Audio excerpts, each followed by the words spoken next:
എന്ന് പറയുന്നത് നമ്മുടെ ധാരണ എന്താ വെച്ചാൽ മെയിൽ ഫീമെയിൽ കഴിഞ്ഞാൽ പിന്നെ ട്രാൻസ്ജെൻഡർ എന്ന് പറഞ്ഞ ഒരു ജെൻഡറാണ്. സാറേ, ഇപ്പം ഒരു ട്രാൻസ്ജെൻഡറിന്റെ കൂടെ ഒരു മൂവി വർക്ക് ചെയ്യുകയും അവരുമായിട്ട് നല്ലോണം ഇടപെടുകയും ചെയ്തിട്ടുണ്ട്. അപ്പോൾ അവര് പോലീസ് സേനയിൽ നിന്നൊക്കെ ഒത്തിരി യാതനകൾ അനുഭവിച്ച കാലഘട്ടം ഉണ്ടായിരുന്നു.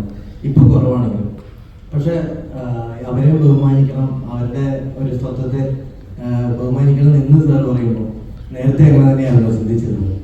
100%. ഞാൻ ആന്റി ഹ്യൂമൻ ട്രാഫിക്കിംഗ് എൻ്റെ ചുമതലയിൽ ഞാൻ പോലീസിൽ 10 വർഷത്തോളം ജോലി ചെയ്തതാണ്. അതിൻ്റെ ഭാഗമായിട്ട് ഞാൻ ട്രാൻസ്ജെൻഡർ ഫെസ്റ്റുകൾ ഓർഗനൈസ് ചെയ്തിട്ടുണ്ട് ട്രിവാൻഡ്രത്ത്. വളരെ നമുക്ക് ചിന്തിക്കാൻ പറ്റാത്ത രസകരമായ നല്ല കലാകാരന്മാരാണ് എല്ലാവരും, അല്ലെങ്കിൽ കലാകാരന്മാരാണ്. ഇപ്പം നമുക്കിപ്പം ഈ ലിംഗഭേദമെല്ലാം സംസാരിക്കാൻ ഭാഷ പോലും കൈവശം കൊണ്ടുള്ളൊരു കാലഘട്ടത്തിലാണ് ജീവിക്കുന്നത്.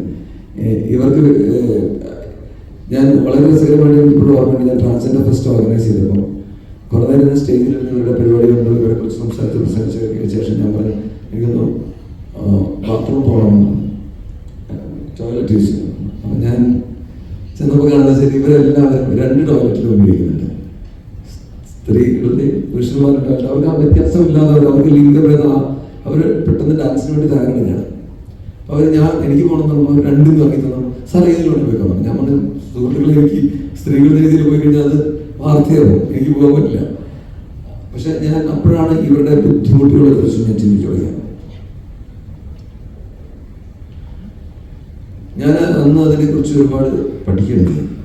പഠിച്ചപ്പോൾ ഒരു കാര്യം മനസ്സിലായെന്ന് വെച്ച് കഴിഞ്ഞാൽ നമ്മൾ വളരെ സിമ്പിളായിട്ട് പറയും, നമ്മൾ ഫോംസ് ഒക്കെ ഫിൽ ചെയ്യുമ്പോൾ മെയിൽ ഫീമെയിൽ ട്രാൻസ്ജെൻഡർ എന്ന് പറയുന്നത് നമ്മുടെ ധാരണ എന്താ വെച്ചാൽ മെയിൽ ഫീമെയിൽ കഴിഞ്ഞാൽ പിന്നെ ട്രാൻസ്ജെൻഡർ എന്ന് പറഞ്ഞ ഒരു ജെൻഡറാണ്. അങ്ങനെയല്ല, ഒരുപാട് തരം.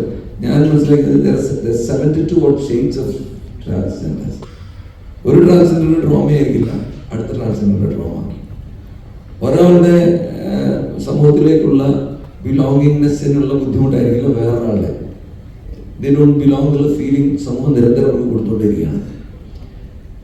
ഇവരുടെ ഈ ഫിസിക്കൽ ആയിട്ടുള്ള ബോഡിലി എൻസൈംസിൻ്റെയും മെൻ്റലായിട്ടുള്ള മാനസികമായിട്ടുള്ള വ്യതിയാനങ്ങളുടെയും വ്യത്യാസം എന്ന് പറഞ്ഞാൽ ഞാൻ മനസ്സിലാക്കി 72 തരം ഉണ്ടെന്നുള്ളതാണ്. അപ്പം ഓരോരുത്തരുടെയും പ്രോബ്ലംസ് യുണീക്കായിരിക്കും. അപ്പം ഞാൻ മുമ്പ് ഒരാളെ പരിചയപ്പെട്ടിരുന്നു. പിന്നെ നമ്മുടെ കേരള സമൂഹത്തിൻ്റെ പ്രത്യേകത വെച്ചാൽ ഈ മറ്റ് സംസ്ഥാനങ്ങളിലെ സമൂഹങ്ങൾ ഇപ്പോൾ കേരളത്തിൽ താങ്കൾ പറഞ്ഞു ഇപ്പോൾ അടുത്ത കാലത്തായിട്ട് ആക്സെപ്റ്റൻസ് കൂടുതലായിട്ടുണ്ട്. ശരിയാണ്. പക്ഷെ ഇതിന് വളരെ മുമ്പ് വരെ തൊട്ടടുത്ത കാലം വരെ തീർത്തും ആക്സെപ്റ്റൻസ് ഇല്ല. ഇപ്പോഴും ഉള്ളുകൊണ്ട് ആക്സെപ്റ്റൻസ് ഉണ്ടോയെന്ന് ചോദിച്ചാൽ ഇല്ല എന്ന് തന്നെ പറയേണ്ടി വരും ഒരു പരിധി വരെ. അപ്പോൾ ഈ ഞാനൊരു വ്യക്തിയെ പരിചയപ്പെട്ടത് വെച്ചാൽ കോയമ്പത്തൂരിൽ ഒരു വ്യക്തിയെ വിളിച്ചു. ഞാനിപ്പോൾ ഇന്ന് അഞ്ജലിയെ കുറിച്ച് സംസാരിക്കുകയായിരുന്നു. അദ്ദേഹം ഒരു പ്രത്യേക പേരിൽ അറിയപ്പെടുന്ന ഒരു സ്ത്രീയായിട്ട് ജീവിക്കുകയാണ് അദ്ദേഹം. പക്ഷെ അദ്ദേഹം ജനിച്ചത് പുരുഷനായിട്ടാണ്. അദ്ദേഹത്തിന്റെ പ്രശ്നം എന്ന് വെച്ചാൽ കേരളത്തിലെ ഒരു നഗരത്തിൽ അദ്ദേഹത്തിന് 4 സഹോദരങ്ങളുണ്ട്. 4 സഹോദരങ്ങളും ഈ വ്യക്തിയെ കാണുമ്പോൾ ഓടിച്ചിട്ട് അടിക്കുകയാണ്. അതിന്റെ കാരണം എന്താണെന്ന് വെച്ച് കഴിഞ്ഞാൽ ശുചിത്വം എന്നുള്ള പേരിൽ ജനിച്ച ഈ വ്യക്തി ഇപ്പം ആ ശുചിത്വം ഇല്ല ലോകത്ത്. ഈ അച്ഛനെ എഴുതി വെച്ച ബില്ല് പ്രൊബേറ്റ് ചെയ്യണമെങ്കിൽ സർക്കാർ ഉദ്യോഗസ്ഥരുടെ മുമ്പിൽ ശുചിത്വം വേണം. ഈ ശുചിത്വനാണ് ചോദിക്കുന്നത് അദ്ദേഹം. ശുചിത്വം എന്നുള്ള അസ്തിത്വം ഇല്ല. ഇപ്പോൾ ഈ പുതിയ അസ്തിത്വത്തിലുള്ള ഈ സ്ത്രീയെ ഈ വിൽപത്രത്തിൽ എഴുതി കാണുന്നില്ല. ഈ ബില്ല് പ്രൊവൈഡ് ചെയ്യാനോ ആ വിൽപത്ര പ്രകാരമുള്ള എന്തെങ്കിലും ഒരു സൗകര്യം അനുഭവിക്കാനോ ഈ 5 സഹോദരങ്ങൾക്ക് സാധിക്കുന്നില്ല. അപ്പം ഈ വ്യക്തിക്ക് നമ്മുടെ സമൂഹത്തിൽ ഒരു അസ്തിത്വമില്ല. അസ്തിത്വം ഇല്ലാത്തൊരു വ്യക്തിക്ക് മാത്രമേ ഇതിൻ്റെ വിഷമം എന്താണെന്ന് മനസ്സിലാവും. നമുക്ക് ഈ അസ്തിത്വം എന്ന് പറഞ്ഞാൽ നമ്മളെ സംബന്ധിച്ചിടത്തോളം നമ്മളിപ്പോൾ പോലീസ് പിടിക്കുന്നു, നമ്മൾ നമ്മുടെ ലൈസൻസ് അവിടെ നമുക്ക് ലൈസൻസ് എടുത്ത് കൊടുക്കാനുണ്ട്, ആധാർ കൊടുക്കാനുണ്ട്, ഇല്ലെങ്കിൽ ആധാറില്ല ഞാൻ പോയി എടുക്കണം എന്ന് പറയാനുള്ള ഒരു ആർജവം നമുക്കുണ്ട്. ഇങ്ങനെ പറയാൻ പറ്റാത്ത ഒരു പറ്റം വ്യക്തികളുടെ ജീവിതം എങ്ങനെയാണ് ഞാൻ അടുത്തറിഞ്ഞ് തന്നെയുണ്ട്. ആ സാഹചര്യത്തിലാണ് എനിക്ക് അഞ്ജലി പരിചയപ്പെടാനും ഈ സിനിമയായിട്ട് വർക്ക് ചെയ്യാനൊക്കെ പറ്റിയത്. അതിൽ ഞാൻ കൂടുതൽ അറിഞ്ഞിരിക്കുകയാണ്. ഓരോ ദിവസം കഴിയുമ്പോഴും I am getting to know more. അപ്പൊ അത് ഞാനിപ്പോൾ മനസ്സിലാക്കി വെച്ചതിനേക്കാൾ കൂടുതൽ ഒരുപാട് കാര്യങ്ങൾ അവരെ കുറിച്ച് ഇനി അറിയാനുണ്ടാവും.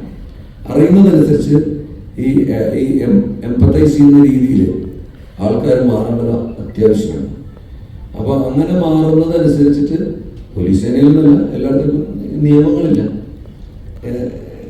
മനസ്സിലെ ഇപ്പൊ നമ്മള് ഒരു വിചിത്രമായ ഉത്തരവ് ഉണ്ടായിരുന്നു. അതായത്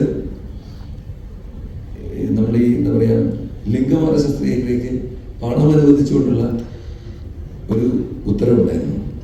രസം എന്ന് വെച്ചാൽ 5 വയസ്സ് വരെയുള്ള കുട്ടികൾക്ക് ലിംഗമാറ്റ ശസ്ത്രക്രിയക്ക് 5 വയസ്സ് വരെ ഇവർക്ക് ട്രോമയേ ഇല്ല. ഞാൻ പറഞ്ഞ മനസ്സിലായില്ല, അവർക്ക് ആ ഒരു പ്രശ്നമേ ഇല്ല. അവർ കുഞ്ഞുങ്ങളാണ്, അവർ ഇറ്റ് സ്റ്റാർട്ട്സ് അറ്റ് പ്യൂബർട്ടി. ഇതുപോലും അറിയാതെയാണ് പലപ്പോഴും പല ഉത്തരവുകളും കാര്യങ്ങളൊക്കെ മുമ്പ് ഉണ്ടായിട്ടുള്ളത്. ഇപ്പൊ വലിയ മാറ്റം വരുന്നുണ്ട്, ഇല്ലാന്ന് ഞാൻ പറയുന്നില്ല. പക്ഷെ ഞാൻ തീർച്ചയായിട്ടും പറയുന്നത് നമ്മുടെ അയൽ സംസ്ഥാനമായ തമിഴ്നാട്ടിൽ നമുക്ക് ഒരുപാട് കാര്യങ്ങൾ മാർഗദർശകമായിട്ടുണ്ട് ഇക്കാര്യത്തിൽ. ഇവിടുന്ന് കർണാടകത്തിൽ പോയി താമസിക്കുന്ന ആൾക്കാരുണ്ട്. ഞാൻ ഒരിക്കൽ ബാംഗ്ലൂർ നമ്മുടെ മുമ്പൊരു ഹൈക്കോടതി ജഡ്ജ് ഉണ്ടായിരുന്നു. ആ മാഡം അവിടെ ഇവരുടെ ഒരു കൂട്ടായ്മ ഓർഗനൈസ് ചെയ്ത് ഞാൻ അവിടെ പോയി ഇവിടെ കണ്ടിട്ടുണ്ട്. ഇപ്പൊ കേരളത്തിലുള്ള ഒരുപാട് പേരെ അവിടെ കാണാം. ഇങ്ങനെയുള്ളവർ ഒന്നിച്ച് ജീവിച്ചാൽ ഇവര് കുറ്റവാളികളാണ് എന്നുള്ള മുൻവിധിയോടുകൂടിയാണ് പലപ്പോഴും നമ്മൾ അവരെ കാണുന്നത്, അല്ലെങ്കിൽ അസാൻമാർഗികളാണ്.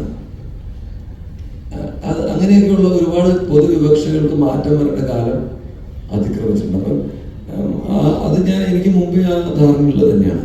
ഞാൻ അത്ര കുഴപ്പക്കാരനല്ല. പിന്നെ ഇങ്ങനെ ഒരു സംരംഭത്തിൽ വർക്ക് ചെയ്യാൻ പറ്റിയപ്പോൾ അത് എന്താ പറയാ, അതിന് ഉപോത്ബലകമായിട്ട് ഈ പഴയ ചിന്തയൊക്കെ വന്നു എന്നുള്ളതാണ് എൻ്റെ സത്യം.